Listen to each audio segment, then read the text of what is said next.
Você tá preso aí dentro. Já reparou que você tá vivo? Não tô falando um discurso motivacional barato. Eu tô falando de uma forma muito mais literal. Já reparou que você tá vivo? Olha a situação de fora. Imagina que você consegue sair de dentro do seu corpo e se observar. Você é a fusão de diversos componentes, como músculos, cartilagens e ossos. Agora que você tá aí fora, olha pra você mesmo. Não pro seu corpo. Ok, isso não faz muito sentido, então você pode voltar. Agora provavelmente você reparou que você tá aí dentro. Que você tá vivo. Você nunca tinha reparado o quanto isso é estranho? Talvez sim, mas na maioria das vezes as pessoas só vivem. Tenta olhar pros seus olhos sem usar nenhum reflexo. Procura um ângulo aí para tentar enxergar eles. Mas sem usar nenhum espelho, ou uma colher, ou uma água. Caso você tenha o sentido da visão, você baseia grande parte da sua percepção sensorial através disso. Tudo que é você é apenas um compilado de sensações geradas pelos seus órgãos que captam estímulos externos, como luz, calor e pressão. A maioria desses órgãos estão grudados na sua cabeça, exceto pela sua pele, que é um órgão que envolve todo o seu corpo. Além disso, a sua pele é o maior órgão que você tem. Isso é bem óbvio, assim como tudo que eu disse no vídeo até agora. Mas você não percebe. Assim como talvez você não tenha percebido que eu acabei de satirizar meu próprio vídeo, onde eu estou apontando o defeito dele ser óbvio. E outro defeito é que eu tô saindo do assunto.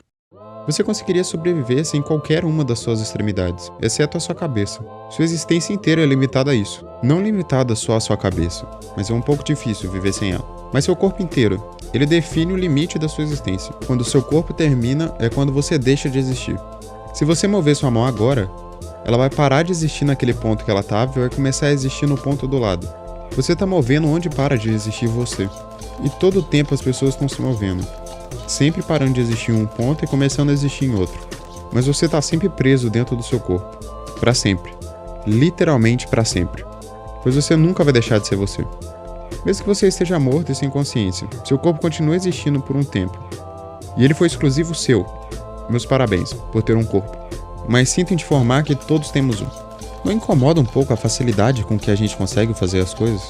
Como você se move e por que é tão fácil controlar isso? Como você fala e como você pensa? Essa voz que existe na nossa cabeça que narra todos os nossos pensamentos. Eu digo que ela narra porque essa voz nada mais é do que uma representação abstrata da forma como nós nos comunicamos verbalmente.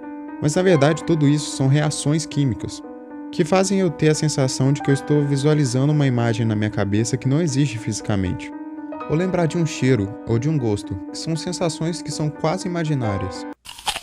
Uma curiosidade aleatória sobre mim é que meus dois aromas favoritos são de piscina e de pipoca doce. Eu não acho só estranho o fato de pensar neles e sentir o cheiro, mas também como nunca criaram um perfume disso até hoje.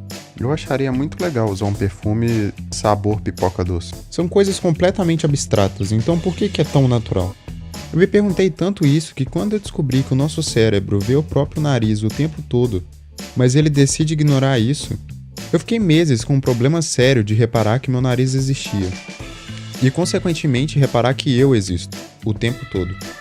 E isso me gerou algumas situações inusitadas, que talvez já tenha acontecido com você que está assistindo, mas provavelmente não. Certa vez eu estava bebendo água e no meio do copo, eu comecei a racionalizar a ação que eu estava fazendo, ao invés de só fazer isso no modo automático, como todo mundo faz. E aí durante 2 segundos eu esqueci completamente como eu bebia água. E eu só fiquei parado com a água na boca, até conseguir engolir de novo. E eventualmente isso aconteceu com outras ações que são feitas no automático. Por exemplo, caminhar na rua. Se você começa a pensar que você está andando e como você controla as suas pernas, você começa a achar estranho andar. Pelo menos eu acho. Mas algumas pessoas que eu já falei sobre isso me falaram que isso nunca aconteceu com elas. Tinha uma época da minha vida que eu tinha dificuldade de dormir porque eu começava a pensar sobre o ato de dormir. Outra situação que eu percebi isso é quando eu passava horas jogando e aí de repente eu percebia que aquilo era um jogo e acabava toda a minha imersão. Mas eu queria falar sobre imersão em outro vídeo. Caso você tenha uma resposta biológica para alguma das minhas perguntas, eu agradeço, mas eu prefiro não saber caso a resposta me leve para outra questão. Em um ciclo infinito que provavelmente será interrompido por você não saber a resposta assim como eu. Inclusive eu sei algumas respostas para algumas das minhas questões. Eu só voltei atrás no ciclo porque não faz diferença, já que eu não tenho a resposta lá na frente. Então se você esperava que eu te explicasse por que o cérebro escolhe ignorar o seu nariz, desculpa. Eu até sabia em algum momento, mas agora eu não sei. All right. The answer to the ultimate question of life The universe and everything is